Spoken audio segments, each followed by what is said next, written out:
नमस्कार दोस्तों, मैं हूं बिट्टू कुमार और मेरे चैनल बिट्टू एडवाइजर में आपका स्वागत है।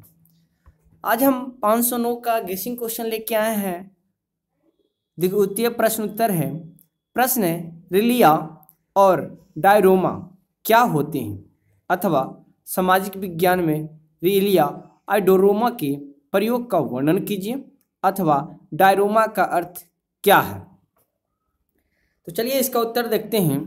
उत्तर है, रिएलिया शब्द उन वास्तविक वस्तुओं के लिए प्रयुक्त होता है जिनका किसी संस्कृति विशेष या समाज विशेष के लोग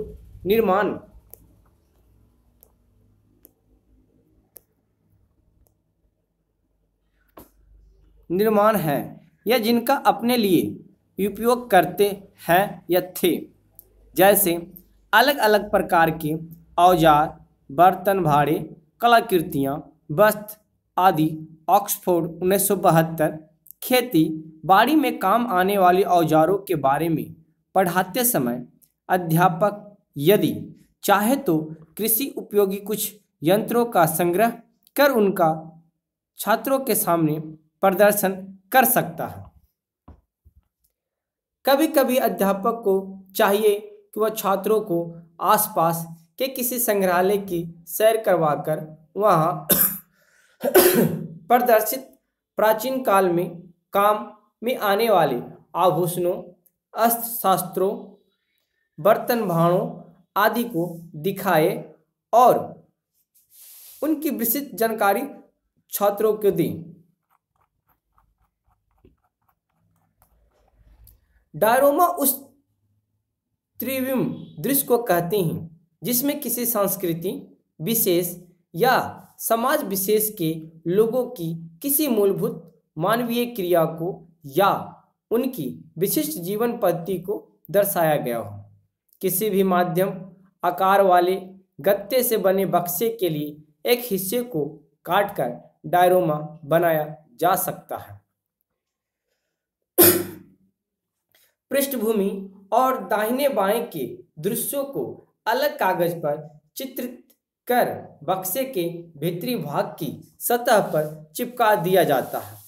प्राकृतिक दृश्यावली, मनुष्यों, वस्तुओं और पेड़ पौधों की आकृतियां गत्ते को बनाकर या पेपर मैसी आदि से गढ़कर बक्से की निचली सतह पर इस तरह चिपका या लगा दी जाती है कि वे खड़ी दिखाई दें। इस तरह से पूरा का पूरा दृश्य त्रिविमीय प्रभाव प्रकट करता है। सामाजिक विज्ञान विषय पढ़ाते समय डायरोमा के माध्यम से किसी काल विशेष के और समाज विशेष के वास्तविक जीवन को प्रदर्शित करने वाला यह तरीका बहुत ही प्रभावकारी अध्यापन साधन सिद्ध हो सकता है। रिलिया का प्रयोग रिलिया की सहायता से शिक्षक विद्यार्थियों में रुचि उत्पन्न करता है, क्योंकि उन्हें सदैव कृत्रिम वस्तुओं की अपेक्षा वास्तविक वस्तुएं अधिक पसंद आती हैं। स्रोत संबंधी अध्याय का शिक्षण करते समय शिक्षक मिट्टी, चट्टानों, खनिजों, कृषि उत्पादों के निर्देशों का प्रयोग कर सकते हैं। राजनैतिक इतिहास का शिक्षण करते समय सिक्कों, आभूषणों, पोशाकों आदि प्रयोग किया जा सकता है। कृषि संबंधी अध्याय का शिक्षण करते समय विभिन्न फसलों के नमूनों का प्रयोग छात्रों को वास्तविक अनुभव प्रदान करने के लिए किया जा सकता है।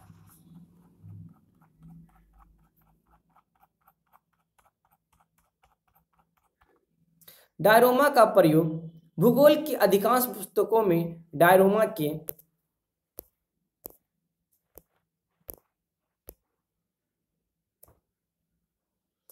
प्रयोग के लिए पर्याप्त संभावनाएं उपलब्ध हैं। उदाहरण के लिए रेगिस्तानों में जीवन, सहारा मरुस्थल में मरीचिका का वर्णन डायरोमा के माध्यम से किया जा सकता है। इसी प्रकार ठंडे मरुस्थलों में जीवन भी प्रदर्शित किया जा सकता है। ब्रह्मपुत्र घाटी में धान की खेती और आसाम के चाय बागानों का भी सुंदर डायरोमा निर्मित किया जा सकता है। वन्य जीवन और पौधों की प्राकृतिक विधि के लिए डायरोमा तैयार किया जा सकता है।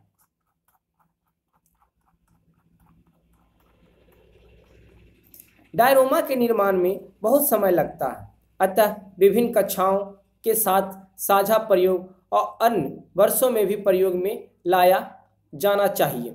चूंकि इस स्तर पर बालक अवलोकन द्वारा अधिक सीखते हैं, किसी विशिष्ट भौगोलिक क्षेत्र में निवास करने वाले लोगों को जीवन शैली की अनुभूति कराने के लिए डायरोमा का प्रयोग आवश्यक है।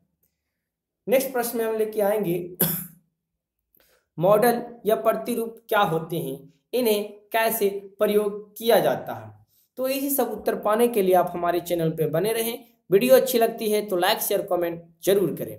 धन्यवाद।